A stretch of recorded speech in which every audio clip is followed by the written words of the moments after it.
Bienvenue à la 4e séance de formation sur les fondamentaux de la qualité, de la santé, de la sécurité et de l'environnement, que nous abrégerons sous le nom de QHSE. Dans ce 4e chapitre, nous allons explorer les fondamentaux de la gestion de la sécurité et répondre à la question: la sécurité au travail, une priorité ? La sécurité au travail est une priorité absolue pour les employeurs, les travailleurs et les gouvernements du monde entier. Elle consiste à mettre en place des mesures et des pratiques visant à prévenir les accidents, les blessures et les maladies professionnelles sur les lieux de travail. Voici pourquoi la sécurité au travail est une priorité.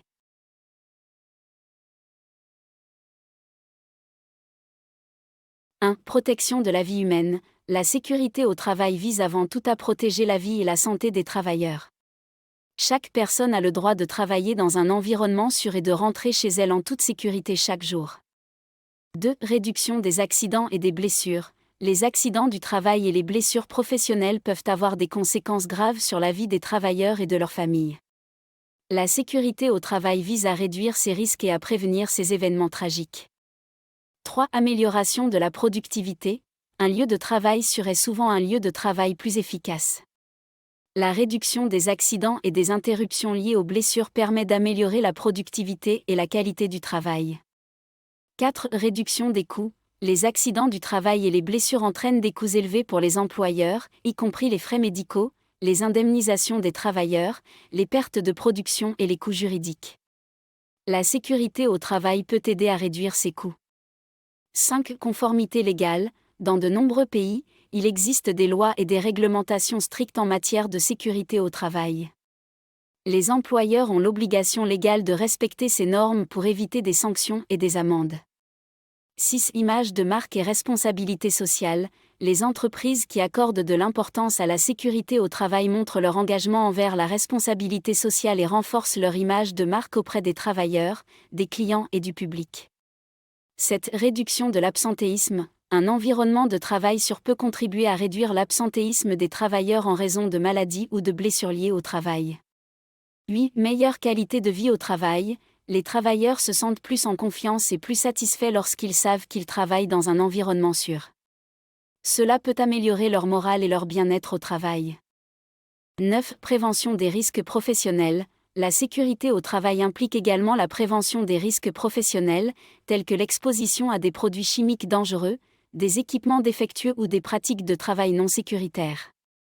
10. Adaptation aux évolutions technologiques. Les nouvelles technologies et les changements dans les processus de travail peuvent introduire de nouveaux risques. La sécurité au travail permet de s'adapter à ces évolutions pour minimiser les risques. En résumé, la sécurité au travail est une priorité en raison de ses implications sur la vie des travailleurs, la productivité, les coûts, la conformité légale, l'image de marque et la responsabilité sociale. Elle repose sur la prévention, la sensibilisation et le respect des normes de sécurité, et elle nécessite la coopération de tous les acteurs du monde professionnel pour créer des environnements de travail sûrs et sains. Maintenant, les normes OSHA 18001 et ISO 45001 pour la gestion de la sécurité. Les normes OSHA 18001, Occupational Health and Safety Assessment Series, et ISO 45001 sont des normes internationales qui définissent les exigences pour les systèmes de gestion de la santé et de la sécurité au travail, SST, au sein des organisations.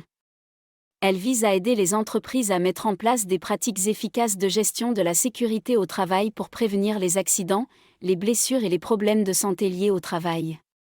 Voici une comparaison entre les normes OSHA 18001 et ISO 45001.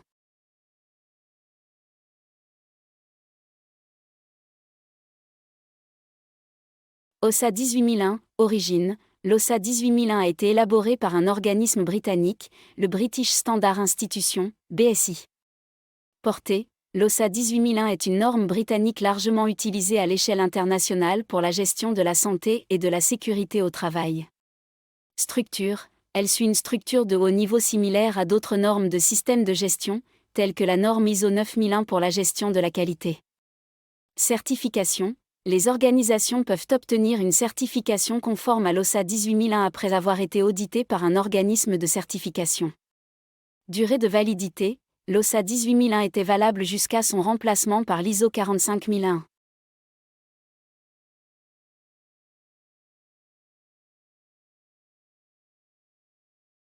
2. ISO 45001, origine.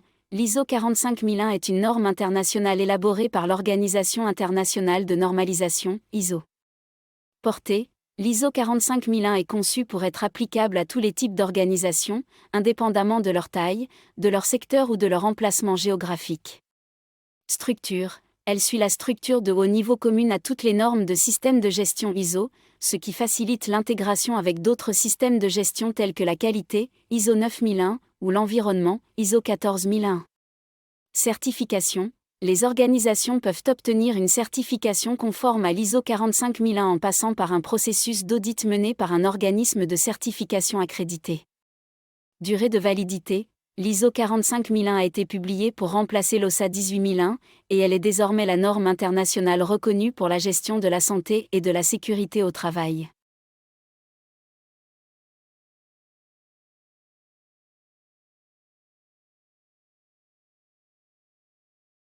En résumé, l'OSA 18001 était une norme britannique largement utilisée pour la gestion de la santé et de la sécurité au travail, mais elle a été remplacée par l'ISO 45001, qui est une norme internationale adoptée par de nombreuses organisations à travers le monde. L'ISO 45001 est considérée comme la norme de référence pour la gestion de la sécurité au travail et elle offre une structure plus cohérente avec d'autres normes de système de gestion ISO. Elle met l'accent sur la prévention des accidents et des problèmes de santé liés au travail, la participation des travailleurs et l'amélioration continue de la performance en matière de sécurité au travail.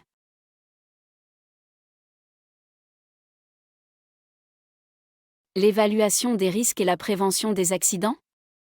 L'évaluation des risques et la prévention des accidents sont des éléments essentiels de la gestion de la sécurité au travail. Elle consiste à identifier, évaluer et atténuer les dangers potentiels sur les lieux de travail afin de prévenir les accidents, les blessures et les problèmes de santé liés au travail. Voici les étapes clés de l'évaluation des risques et de la prévention des accidents.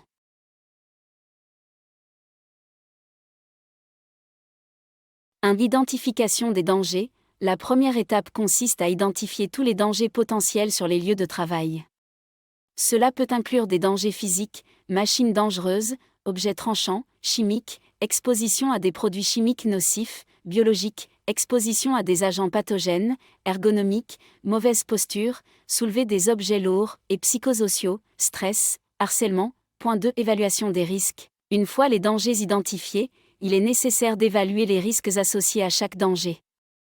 Cela implique de déterminer la probabilité que le danger se concrétise et la gravité des conséquences s'il se produit.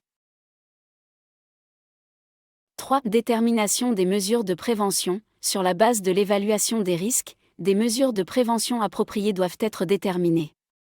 Ces mesures peuvent inclure des actions pour éliminer les dangers, réduire les risques, fournir des équipements de protection individuelle, EPI, former les travailleurs et mettre en place des procédures de travail sécuritaires.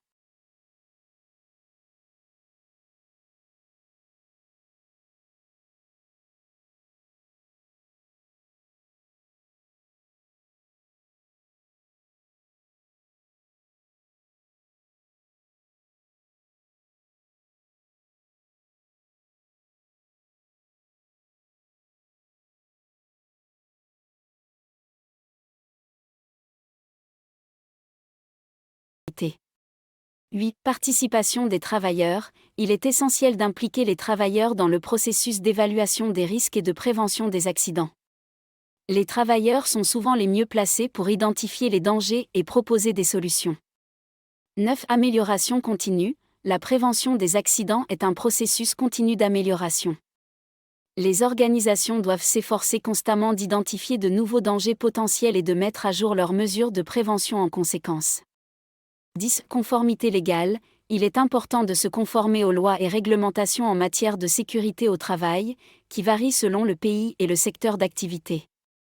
Résumé, en mettant en œuvre un processus systématique d'évaluation des risques et de prévention des accidents, les organisations peuvent réduire les risques pour la santé et la sécurité des travailleurs, améliorer la productivité et respecter leurs obligations légales en matière de sécurité au travail. En fin de séance, Vous aurez également l'opportunité de répondre à des questions QCM pour évaluer votre compréhension du sujet. Pour accéder à ces questions, veuillez suivre ce lien, ci-dessous. Je vous remercie de votre engagement dans cette formation sur les fondamentaux de la QHSE, et je vous retrouverai dans notre prochaine vidéo pour entamer le chapitre 5, la gestion de l'environnement. Restez curieux et prêts à apprendre.